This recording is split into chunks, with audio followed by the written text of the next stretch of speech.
The fitness industry is trying to kill you, and I'm here to save you, of course. Yep, today I want to talk about something that is not being discussed enough. Exercise and fitness kill people every year. And there is a whole lot of people that don't want you to know about this because they're selling you gym memberships and supplements and at-home exercise contraptions, and it's all just being kept quiet. You should know about it and make your own informed choices about your life and death. Hello and welcome back to my channel. My name is Pawel Sendyka and I'm totally unqualified to give fitness advice. I'm an anthropologist, but I earned my right to speak because I became fit after 40. If you also want to be fit but don't want this to be your full-time job, then join me on this journey. If you have 10 to 15 minutes a day, you can be fit. Oh, and I also believe that having taken steroids is not a valid qualification to talk about fitness and health. Call me fickle. In my last video, I talked about running at what the Japanese call a Niko Niko Pace, which means to run with a smile, basically without exerting yourself to the point where you don't enjoy running. Professor Tanaka, in his travels around the world, would take these runs in beautiful parks and nature reserves and admire the beauty of his surroundings, where he would meet lots of runners who ran much faster than him and who enjoyed their lives much less. Not being able to appreciate the natural beauty around you is just one problem with pushing yourself too hard. The other one is that you are increasing your chances of kicking something, and that thing could be a bucket. So let's talk about how excessive exercise intensity can end your life. First, let's talk a little bit about history and how the guy who invented marathons died from it. His name was Philippides. He was a young Greek messenger who ran over 26 miles from Marathon to Athens and then collapsed and died after delivering the message that the Greeks have won against the Persians. This is where the name marathon comes from, by the way. Now, the first marathon with one participant and he died. Well, it's really a wonder this discipline took off, isn't it? And it's not just ancient history. The guy who invented jogging and popularized it in a big way with a book that was called The Complete Book of Running, Jimmy Fix, he died at the age of 52 from heart attack while running. Yikes. The highly ironic list of the fittest men in the morgue goes on. What Fix was to running, Edmund Burke was to cycling. His obituary in the Denver Post described him as follows: an avid bicyclist known nationally for his expertise in exercise physiology, died Thursday doing what he loved. Now, if a PhD in exercise physiology cannot save himself from dying while exercising, shouldn't that be a bit of a warning for the rest of us? These are not isolated cases, there is more. This article, for example, talks about 3 brilliant physicians at Johns Hopkins who all died while running, with the oldest being 51. Brilliant physicians, but seemingly unaware of the risks involved in one of the most popular types of exercise out there. My God, what is happening? Exercise is supposed to be good for you. It's supposed to protect you from coronary disease and prevent a whole host of other health issues as you get older. Or is it? Heart disease affects 1 in 3 Americans, so it's a serious issue. We cannot take it lightly, and apparently we cannot trust the fitness industry or even exercise physiologists to tell us the whole truth. Well, you may think that I'm just pulling random examples to prove the point, but I'm not. These are not isolated incidents. There is a pattern out there. One that people in the fitness industry are not telling you about because it's against their interests. And it's against what I call the fitness ideology that we are being fed. Now, as an anthropologist, let me make a little aside here. Ideology is like an odorless, colorless gas that's being pumped into the air we breathe. It's all around us to the point where we are not consciously aware of it. We haven't thought about it, we haven't signed up to it, but we are living our lives according to its commandments nonetheless. So this ideology states that exercise is good for you. The more strenuous, the better, and no pain, no gain. Muscles are great, etc. The bigger muscles, the better. The more exhausted you feel at the end, the more benefit you derive, the more likes you will get on social media, and the more valuable you are as a human being, or something like that. Of course, when I say it all like that out loud, it sounds ridiculous. However, it's a job of an anthropologist to make what is invisible visible. I guess one of these days I should make a video about how the fitness industry is like a church and what dogmas it has and saints. And some of those saints are dearly and early departed. Well, let me know if that's something you'd be interested in. Let me know in the comments below. Back to the topic. The evidence is there. Last week, in my video about slow jogging, I talked about the work of Peter Schnorr, a Danish doctor, who published a study investigating how pace, quantity, and frequency of jogging affects longevity. And guess what? Casual joggers were found to have lower mortality rates than the moderate and high-intensity joggers. The results basically unequivocally show that the optimal exercise intensity for jogging is light. So, look, I'm not mad. I'm not trying to live forever. Well, actually, I am. I'm trying to be the first man to live forever or die trying. However, I know there is always a chance of dying of something. From exercise or from something else that is a ticking bomb in your body. Because, hell, once our bodies are over 50, that's what they are, ticking bombs. We can do our best to defuse for a while, treat them well, but there is really no telling. We should be aware that the show may end at any moment for us.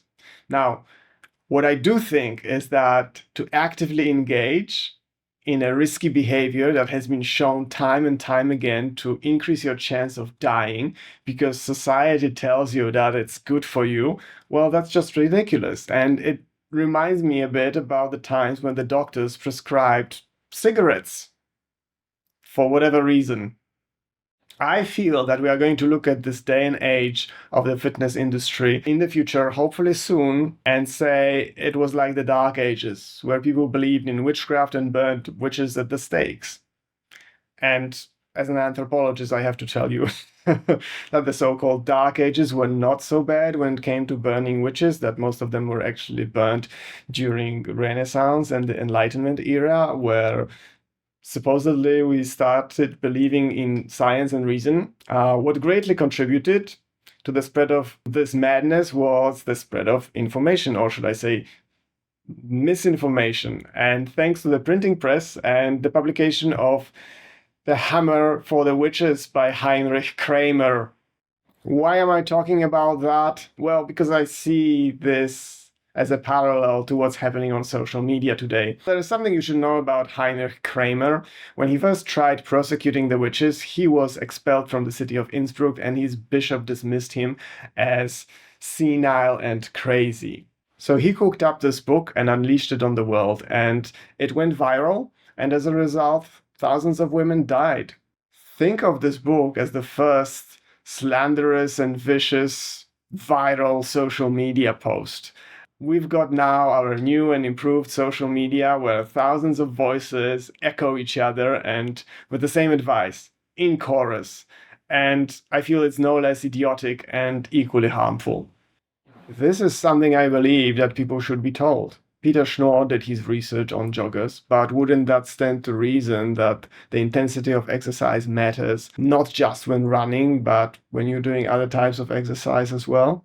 Wouldn't it make sense that in fact you are more likely to die if you listen to the propaganda of the Church of Fitness that you should push yourself, no pain, no gain, and other similar slogans? Okay, call me biased, but I don't buy into the Church of Fitness propaganda. I also don't buy into the comments that I'm getting below the line or on my other social media that I don't have bulging muscles, therefore I'm not qualified to talk about fitness. Now, you know, like, seriously, how bulging do they have to be for me to be allowed to talk about anything? And since when are bulging muscles a qualification? There is a long list of dead muscular guys out there, and their deaths disprove their qualifications to say anything about anything, especially longevity, I would say. So let's talk about gyms for a while, okay? Something curious emerges when you look at the people who die at the gyms and health clubs, which I think is something important for people over 40. So you should pay attention. One researcher looked at exercise-related deaths at a major health club chain. For 183 million gym visits, 71 members died while working out. The average age of a club member was 32. The average age of a dead person was 53. Well, what does it mean? Fitness kills? It seems that way a little bit, doesn't it? However, it probably is that it's killing people who are trying to do too much too soon. This would be my guess. 71 that died averaged just 2 visits a month. So being over 40 and trying to become fit and most likely overdoing it is what causes a tragedy to strike. When you go to hit the gym, you're not thinking that you possibly might be saying goodbye to your loved ones for the last time. However, it seems that it could be a distinct possibility. A study from quite a long time ago looked at chances of sudden death while exercising and duration of vigorous exercise that people engaged in per week. It turned out that the most serious endurance athletes were at the greatest risk, with people not doing much having a much lower risk. These results come from a study that has been out since 1982. So this stuff has been out there for decades. Everyone's acting like there is nothing happening. I, for one, knew someone personally who was in a great shape, and one morning she left her husband a note, "Wait for me with breakfast, we'll eat together after I get back from the gym." Well, guess what? She came back and they had breakfast together, and it was delicious, and it was just one of many breakfasts that they enjoyed together as they were easing themselves into a more relaxed life and more relaxed pace and spending more time with their young grandkids. No, sorry, I'm just kidding. No, of course not. She never came back. She died on the gym floor and she could not be resuscitated. And her husband died not so long after becoming really depressed. So what to do about this? I believe that there are like 3 important steps to take to unplug yourself from the fitness matrix. Number 1, the most important thing to remember is to realize that there is this colorless, odorless gas of ideology all around you. Don't get brainwashed by the fitness industry and the influencers that are a dime a dozen out there. All those people who tell you to push yourself, no pain, no gain. And also, remember, there is no telling what they took to achieve their physiques. And there is no telling what their expiry date might be. I've covered buying into the muscle building idiocy in a separate video and mentioned some of the dead fitness influencers there. Number 2, there is a lot of evidence out there that it's actually moderate exercise that is the most beneficial, that saves lives, gives you protection against the heart disease and promotes longevity. And this moderate exercise is something that is measured against your own personal level of fitness. In my slow jogging video, I discussed how running and being able to carry on a conversation is the right pace for doing it. Now, it's 12 to 13 on morgue scale. I would say this sounds like an exertion level to apply to many other exercises that you might be doing. Number 3, if you must do high intensity exercise, then at least do it in short intervals and listen to your body. And most of all, do know the risks. Whatever you do, stay away from shoveling snow. I'm not trying to dissuade you from doing exercises, but I believe that the whole industry model is wrong. It's aimed at maximizing income and not at maximizing our well-being or longevity. And that, mostly it's aimed at already fit 20-something-year-olds. And the advice of pushing yourself might work for them much better than for the people over 40 and 50. Well, that's it from me today. I hope you found it interesting. Please like and comment, because I'd love to hear from you and because it really helps with the algorithm. And with a message like this today, which runs counter to 100,000 other videos out there, this message needs all the help it can get to spread. Thank you very much, and thank you for watching, and see you next time. Bye.